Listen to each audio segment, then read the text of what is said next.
Hello, friends, and welcome to the third Scourge League update for the Bane Occultist. This will be the final video in the week one, league start progression series, and hopefully this gives you guys a really good snapshot of where the build can be. We are at roughly 5 exalts invested, and the build feels actually incredible.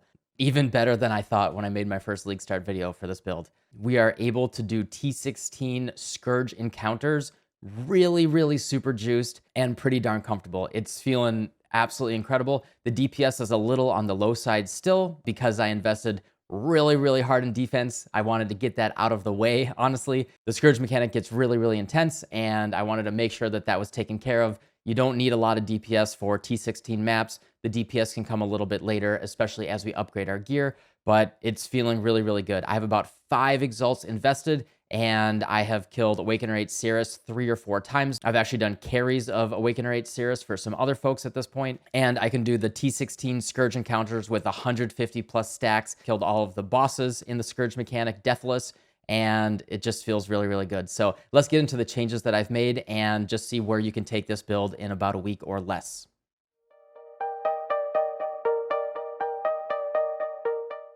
All right, so here she is. This might be the tankiest character I've ever played. I know that's not saying a lot. I do tend to play squishier, faster zoom characters. I can't overstate how just safe I feel doing even really hard Scourge maps. It's been incredible. As you can see, I have over 7,600 combined life and energy shield, and I recover a bunch on every single kill. And it just feels really good with all of the evasion, the block, the spell suppression, all of those layers stacking on top of each other. So in the corner up there, I am playing some footage of me running through a tier 16 hard rolled up map with over 100 stacks of, scary Scourge juice or whatever you want to call that. And my life never really even gets that low. It's just incredibly safe. We rarely get hit. We recover a lot. It's awesome. So hopefully that gives you guys a good idea of what you can expect with just like 5 exalts invested. And let's just get to the passive tree and talking about what I've done. I think it's really important for us to hammer in what we got here. I am level 93, and I actually am purposely avoiding taking any cluster jewels.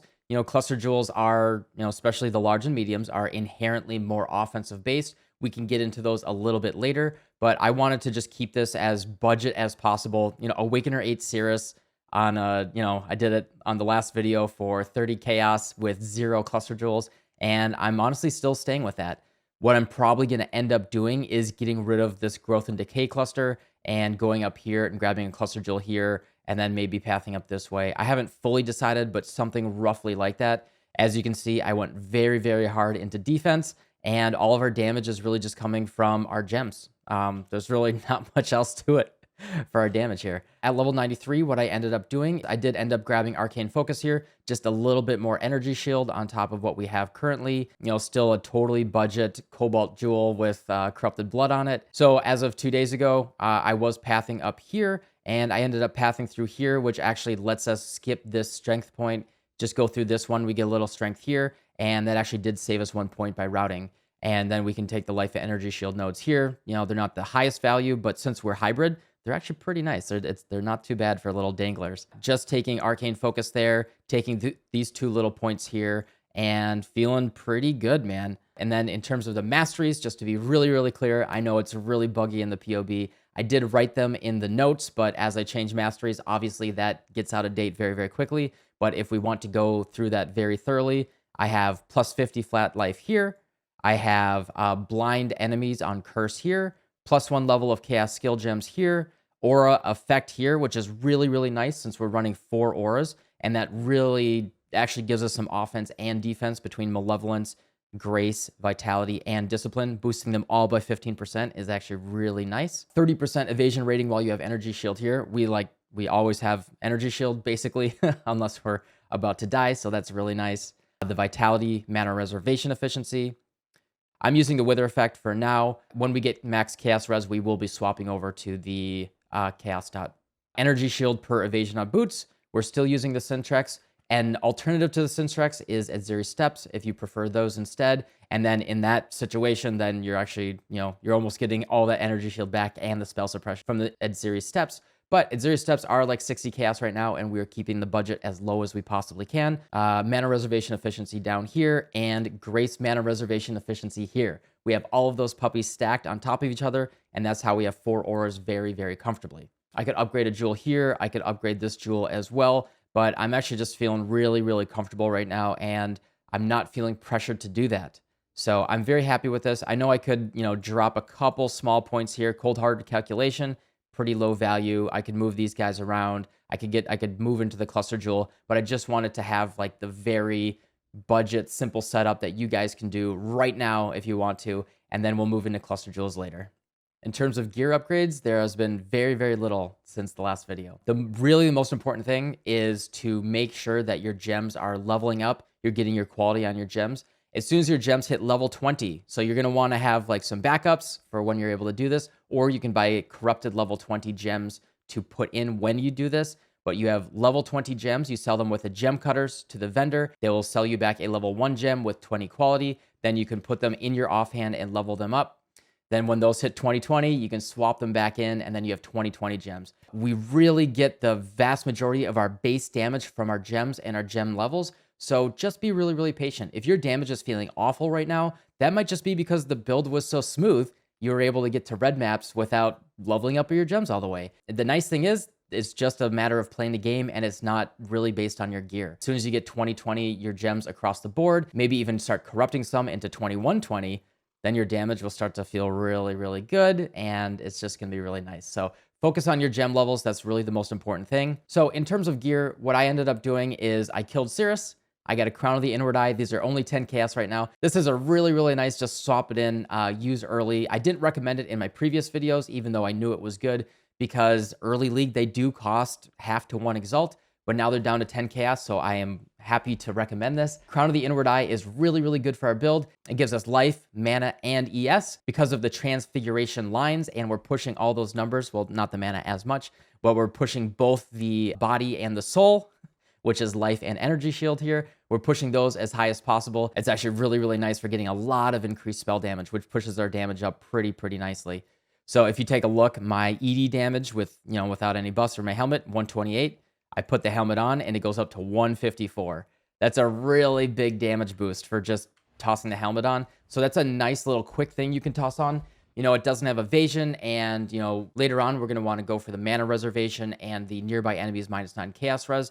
As we scale higher, that will actually be more damage and we can get some more auras in there.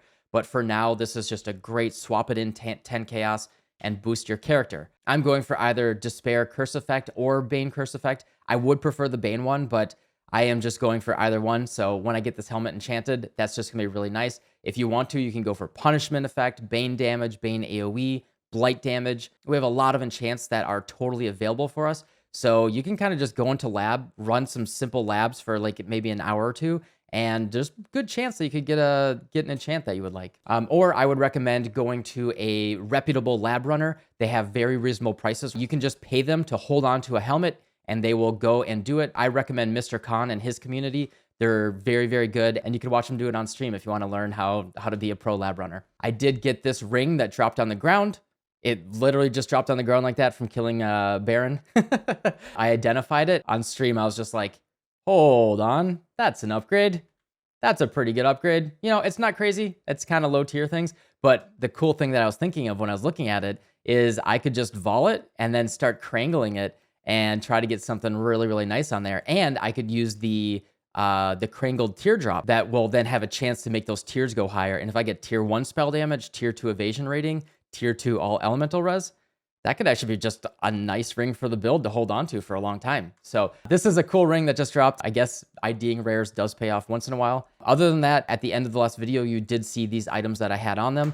Just some hunter gloves that have chaos dot. I just hit these with Reforged Chaos. And this body armor, I just bought a little baby Shaper Evasion Energy Shield hybrid base. I got very lucky. I hit it with 2 chaos orbs and I hit this. Good enough for my build right now. We will do better later, but this is really, really good to hold on to at the moment. If you hit +1 level of socketed active gems, you want to use Bane in there. It's kind of a cool little way that this build works. We can use Bane with we have Punishment, Temp Chains, and Despair. Those are all active gems. So we actually get +1 to 4 of our gems that are socketed. If you have a body armor base that has +1 support gems, I recommend putting your ED in there because you have 5 support gems. So you want those leveled up instead of the ED. And in fact, if you're using Empower, that will make Empower go to a higher level. Cool thing about this build, this is another really, really cool thing that makes this build budget and reasonable, is we are totally happy with any of these influences. So you can just look for any of them and you're perfectly happy. I have it in the Twitch chat as a Nightbot command, but I will put it in the video description below as well. So you guys can just go to this search and look for a body armor that fits you. And I did buy a level 3 Corrupted Empower support for 2 exalts yesterday. I don't recommend doing this. Cruelty support or a little bit more damage would be less duration support, are both perfectly good to go in here. I just was lazy. I wanted an Empower just to like see what the damage would be and make it a little bit more comfortable than less duration, so I didn't have to cast it as often. But honestly, less duration is actually more DPS. So eventually we will want a level 4 Empower, which will be more DPS, but we can wait for that until later when the prices go down. So I bought this for 2x, but don't even worry about it. The Empower is just totally optional at the moment. My amulet still has nothing on it. My goal is to get a better amulet that I will then allocate corruption onto. And the reason why I'm not equipping this one right now is because my Bane is only level 24. The way that Bane works is it actually gets more radius as it levels up. So when I get my Bane up to level 26, well, then the radius will be good enough that I can undo Hexmaster, and then I think I should be happy with the AoE.